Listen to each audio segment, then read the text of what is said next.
Le dernier quart d'heure de Smart Bourse chaque soir, c'est le quart d'heure thématique et nous avons rendez-vous régulièrement avec Ronnie Michalil, le président de Galilée Asset Management, pour décrypter justement une des grandes thématiques d'investissement dans le monde. Ronnie, bonsoir.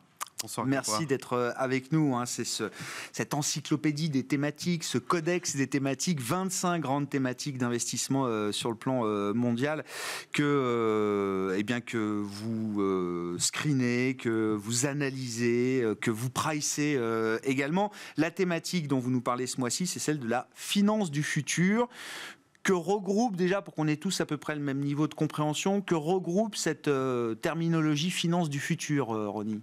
Alors, ça désigne les acteurs qui font usage de la technologie pour favoriser le développement des services et des activités financières. Concrètement, ça veut dire qu'on retrouve les banques, et notamment les banques qui interviennent pour améliorer leur business model, principalement, pas toutes les banques là-dedans. Ouais. Il y a les services financiers spécialisés, comme les plateformes qu'on peut en avoir en asset management qui collectent les rétrocessions, etc. On a les paiements digitaux. Voilà, et puis on a les sociétés financières disruptives. Ça, j'y reviendrai, parce qu'il faudra vous expliquer exactement ce que c'est. Bon. Et en quoi est-ce que c'est une thématique qui correspond justement à votre modèle de recherche? Pourquoi est-ce que cette thématique se retrouve dans le codex aujourd'hui, Ron? Alors nous, dans le codex des thématiques, on a 25 thématiques réparties dans 5 piliers, et ces thématiques doivent impérativement découler d'une ou plusieurs méga-tendances et être structurelles, internationales et transversales. Ça, c'est vraiment la clé pour être dans le pour codex. Rentrer dans le codex. Voilà. Donc, ça évite toutes les thématiques un petit peu qui sont des modes ou des tendances. On n'en est que sur les thématiques issues de méga-trends, méga-tendances. Alors, ici, cette thématique, elle est portée par 4 mégatrends, donc c'est beaucoup. Il y a la digitalisation, la numérisation de l'économie, il y a l'émergence des classes moyennes, bien sûr, il y a la croissance de la population mondiale, et il y a les nouveaux modes de consommation comme l'e-commerce, par exemple.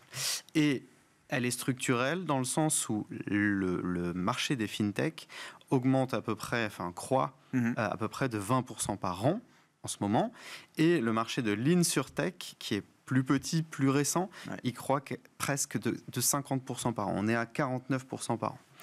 Également, il y a tout ce qui est blockchain, avec par exemple Charles Schwab, le fameux provider d'ETF, qui nous dit qu'environ la moitié des jeunes de la génération Z veulent intégrer des cryptoactifs dans leur retraite. Et en effet, que ce soit les cryptos ou la blockchain en général, ça représente la technologie la plus prometteuse finalement pour cette thématique. En 2022, j'ai les startups de la blockchain qui ont levé quand même 30 milliards. En 2023, c'était un peu moins parce qu'il y avait la hausse des taux, mais c'est quand même vraiment structurel.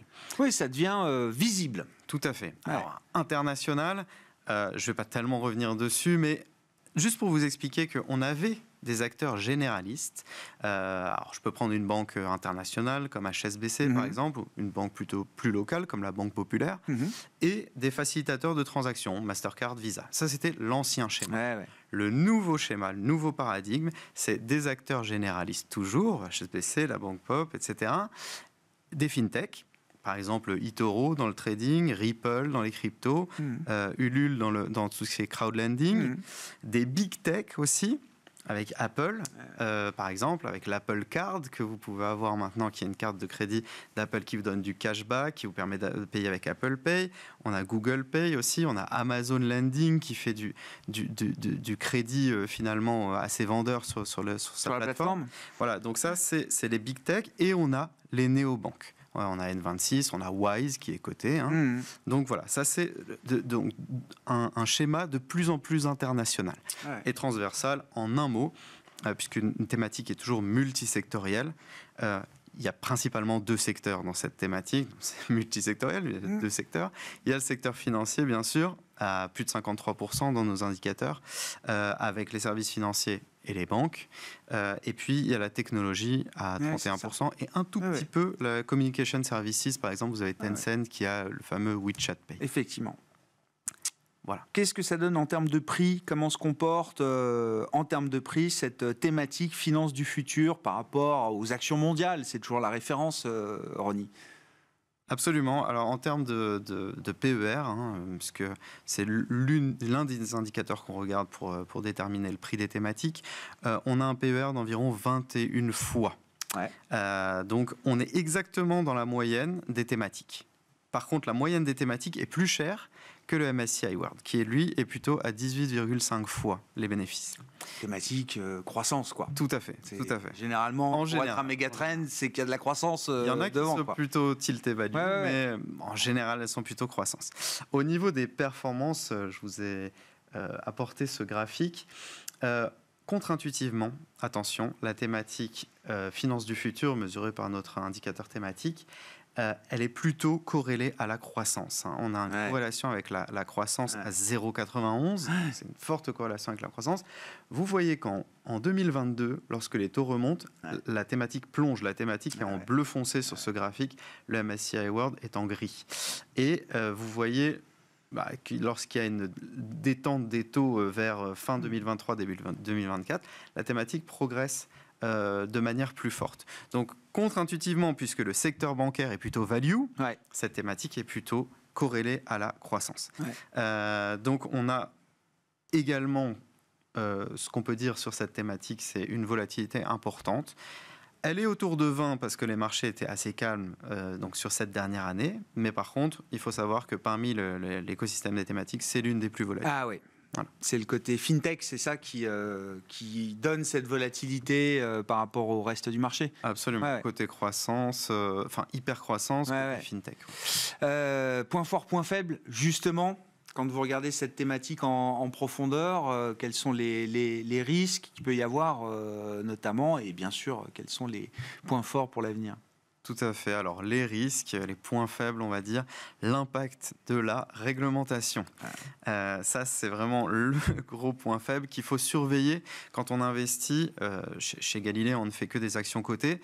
On va regarder, bien sûr, tout ce qui peut impacter les marchés, les cours des entreprises de cette thématique au niveau réglementaire. Bien sûr. Ça, c'est important. Il y a une inflation des coûts réglementaires.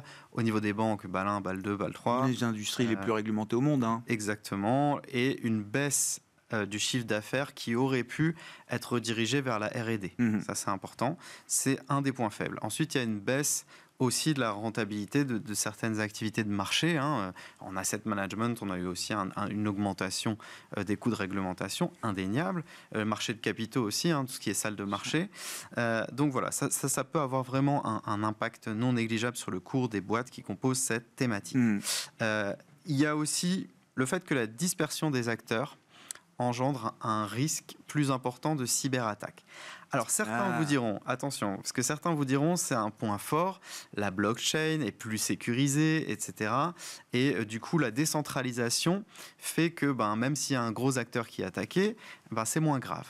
Certains autres vous diront, et ça il faut faire attention, c'est au cas par cas, évidemment il y a des plus petits acteurs comme ceux que j'ai cités précédemment qui peuvent se faire plus facilement plus vulnérables peut-être que d'autres. Voilà. Et les points forts, bien sûr c'est un écosystème qui favorise la rapidité des transactions, que ce soit les fintech ou la blockchain, avec vos applis, c'est presque immédiat.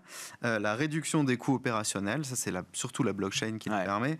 Élimination des intermédiaires, élimination des opérations manuelles. On a bien sûr la transparence des opérations, puisque tous les acteurs de la blockchain ont accès à tout l'historique des trades. Et puis la sécurité. C'est ça. Voilà. On retrouve aussi la sécurité dans les points forts. C'est ça. Une fois qu'une transaction est enregistrée dans la blockchain, elle ne peut plus être modifiée, elle ne peut plus être annulée. Enfin, c'est donc immuable. Alors, c'est quoi ce point sur les sociétés financières disruptives là Alors, les sociétés financières disruptives, en fait, ça va fonctionner un petit peu comme les banques. Ça va avoir les mêmes services finalement que les banques traditionnelles, les organismes traditionnels, sauf que bien sûr, elles vont être avec des taux de change. Enfin, elles vont casser les prix déjà. Oui. Et puis elles vont être avec de l'immédiateté.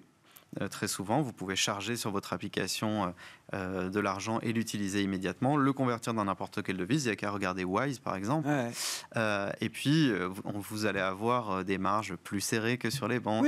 Ils vont vous faire des taux de change quasiment... Bien sûr, les spreads sont plus serrés. Oui, bien sûr. Donc ça, c'est les sociétés... Il n'y a pas le coût de structure d'un établissement bancaire traditionnel. Il y a donc les banques, les fintech, les big tech et les Ces établissements sociétés disruptives. Voilà. Bon. Comment investir sur cette thématique-là, dans le choix qui est offert par le marché en termes de produits? Qu'est-ce qui a retenu votre attention, Ronnie? Alors, une fois n'est pas coutume, Grégoire, j'en ai 4 cette fois-ci.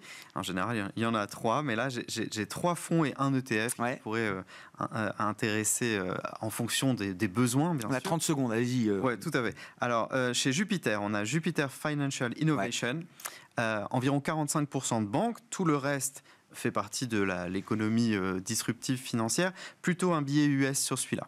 On a Odo Future of Finance. Lui est plus...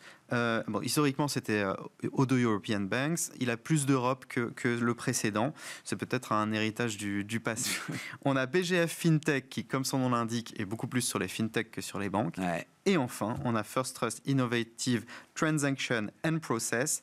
C'est un ETF tout à fait, qui vise tous les acteurs qui s'intéressent à la blockchain de manière générale, pas que aux crypto-monnaies.